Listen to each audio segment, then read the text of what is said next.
Баршаңызға қайырлы күн. Бүгін сіздерге дәстүрлі әдіспен дайындалған құйрық майды маринадтауды көрсетемін. Бұл май тек дәмді ғана емес, сонымен қатар денсаулыққа өте пайдалы.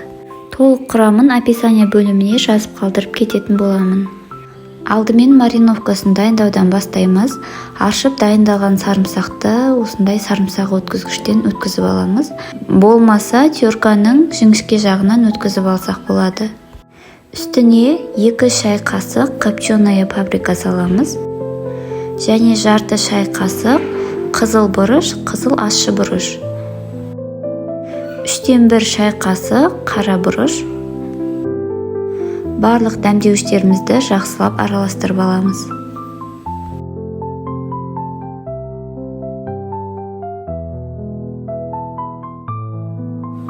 Енді құйрық майымызды дайындап аламыз.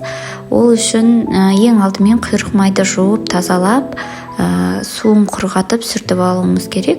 Содан кейін барып бетінде қызыл қан тамырлары болса, бездері болса, барлығын тазалап алып тастаймыз. Бізде аппақ құйрық майдың өзі ғана қалу керек. Енді осы құйрық майымызды кішкене бөліктерге бөліп аламыз. Бұл бізде кесіп пайдалануға жеңіл болу үшін, сонымен қатар маринады жақсы сіңу үшін осындай кішкене бөліктерге бөлсеңіздер болады. Ең алдымен құйрық майға тұзымызды жақсылап жағып шығамыз. Құйрық майға жағу үшін ұсақ тұзды пайдаланамыз. Ұсақ тұз тез ериді, сондықтан жақсы сіңеді. Дәл видеода көрсетілгендей, құйрық майдың барлық шеттеріне жағып шығасыздар. Құйрық май өзіне қажетті тұзды сіңіріп алады, сондықтан да тұзы көп болмайды. Бұл жерде мен 1,5 ас қасық тұз пайдаландым. Тұздап алған құйрық майымызды жарты сағаттай бөлме температурасына қалдырамыз. Одан кейін осы маринадың бетіне жағып шығатын боламыз. Құйрық майдың маринаты барлық шетіне бір тегіс етіп жағылуы керек.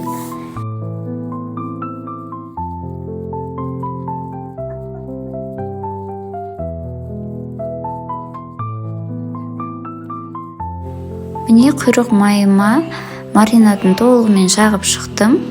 Енді осы құйрық майларымызды пищевая пленкаға орап, тоңазытқышта 12 сағатқа қалдыратын боламыз. Бөліктерге бөлінген құйрық майымызды әр бөлігін бөлек-бөлек етіп, осындай пищевая пленкаға бірнеше қабат етіп орап аласыздар.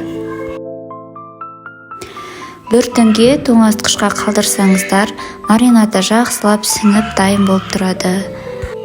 Құйрық майымыз тоңазытқышта бір түнге қалдырғаннан кейін өз маринадын бойына сіңіріп дайын болып тұрады. Сол кезде тоңазытқыштан шығарып алып, қайнап тұрған суға салып, 30 минуттай уақыт осы суда қайнатып пісіріп аламыз. Міне құйрық майдың термообработкасын осылай жасап аламыз. 15 минуттан кейін екінші бетіне аударып, екінші шетінде пісіріп аламыз. Дайын құйрық майымызды бөлме температурасына дейін суытамыз.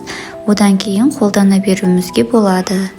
Құйрық майға әдемілік пен тәтті дәм беру үшін 2 шай қасық паприкаға құйрық майымызды аунатып бетіне жағып шықсаңыздар болады.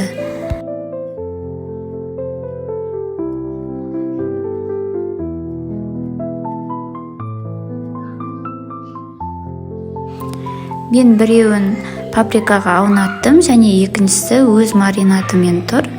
Екі түрінде жасап қолданып көріңіздер. Құйрық май қазақ халқының дәстүрлі тағамдарының бірі ғана емес, сонымен қатар денсаулыққа да өте пайдалы тағам. Сондықтан бұл майды тағамға қосып үнемі пайдаланып отырсаңыз, тек қана тағамға ерекше дәм бермейді, сонымен қатар денсаулыққа да өте пайдалы болады. Сізде міндетті түрде үй жағдайында дайындай аласыз. Осы рецептпен дайындап көріңіз. Егер видеом ұнаған болса, міндетті түрде лайк басып, пікіріңізді қалдыра кетіңіз. Сіздерге іске сәт, астарыңыз дәмді болсын. Қазақ тіліндегі каналдың дамуына өз үлесіңізді қосып, міндетті түрде тіркеле кетіңіз.